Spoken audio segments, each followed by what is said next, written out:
गहलोत सरकार के राज्य मंत्रिमंडल और मंत्रिपरिषद की बैठक में कई अहम फैसले लिए गए। मुख्यमंत्री अशोक गहलोत की अध्यक्षता में ये बैठक सीएमआर में हुई। बैठक में स्कूलों के लिए कंप्यूटर अनुदेशकों की नियमित भर्ती करने, कोरोना की दूसरी लहर के बाद प्रदेश में स्कूलों और दूसरे शैक्षणिक संस्थानों को खोलने पर सैद्धांतिक सहमति बनी। तो वहीं राजस्थान जन आधार प्राधिकरण नियम 2021 के अनुमोदन के साथ भी कई सेवा नियमों में संशोधन सहित अन्य महत्वपूर्ण निर्णय लिए गए।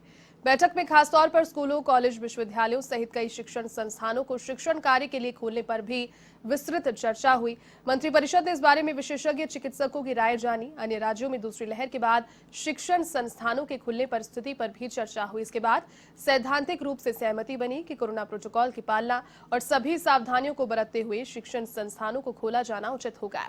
इस संबंध में तिथि की घोषणा और मानक संचालक प्रक्रिया यानी कि एसओपी अलग से जारी की जाएगी।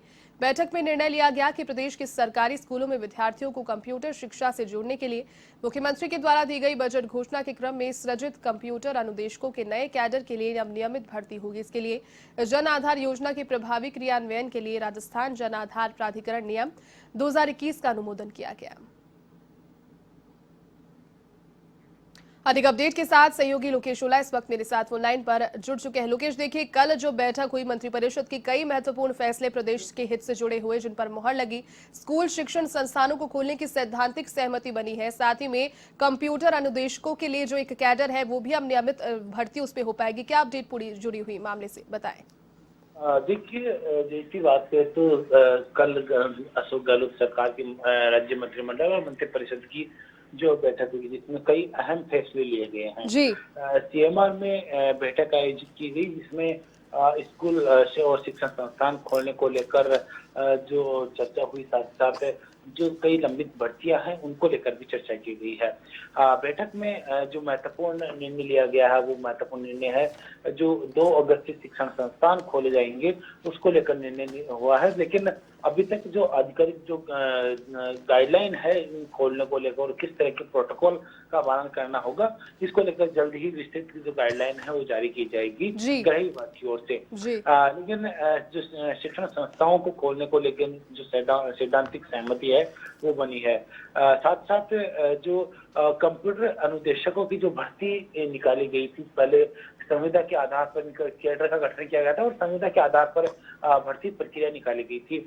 लेकिन जिस तरह से प्रियंका गांधी ने यूपी में जो संविदा पर जो पदों पर भर्ती निकाली गई थी उसका विरोध किया गया था और उसके बाद में ही जो राजस्थान के जो बेरोजगार कंप्यूटर डिग्रीधारी जो युवक थे युवाओं ने प्रियंका गांधी से मुलाकात की और उनके अनुशंसा के बाद ही राजस्थान में भी जो कंप्यूटर अनुदेशकों की जो भर्ती थी उसको नियमित करने का जो फैसला है वो लिया गया है। इसी के साथ में जन आधार प्राधिकरण नियम 2021 में भी जो कई सेवा नियमों में संशोधन करने का जो महत्वपूर्ण निर्णय वो लिया गया है, क्योंकि इस आधार के तौर पर ही जो जन आधार योजना का जो लाभ है अधिक से अधिक जनता को देने का निर्णय है वो इस बैठक में हुआ है। साथ साथ जो शिक्षण संस्थाएं खोलने को लेकर विस्तृत चर्चा की गई है जिसमें सभी मंत्रिपरिषद के जो मंत्रीगण हैं उनसे चर्चा की गई और किस तरह से आगे की प्रक्रिया रहेगी उसको लेकर निर्णय लिया गया है। साथ साथ जो कोरोना संक्रमण की जो आगामी रणनीति किस तरह से रहेगी और आगे किस तरह से सावधानी रखनी होगी इसको लेकर भी महत्वपूर्ण जो चर्चाएं हैं इस बैठक में हुई है। लेकिन जो महत्वपूर्ण निर्णय कहा जा सकता है कि एक तो कल की मीटिंग में एक तो स्कूल शिक्षण संस्थान खोलने को निर्णय हुआ है, कंप्यूटर अनुदेशक भर्ती है, साथ साथ जो नए कैडर बनाकर कंप्यूटर अनुदेशकों की जो भर्ती निकाली गई है उसको नियमित करने और साथ साथ जन आधार प्राधिकरण नियमों में संशोधन करने की जो बात है वो कही गई है। साथ साथ राज्य पर्यटन व्यवसाय अधिनियम 2010 में संशोधन के जो अनुमोदन है उसको लेकर की गई है।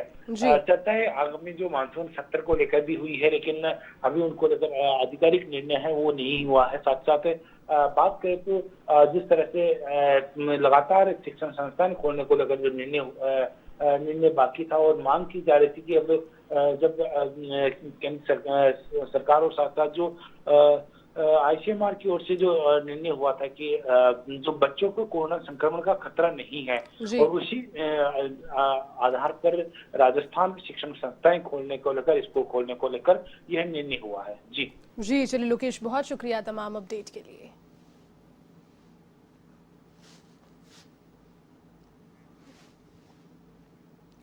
कोरोना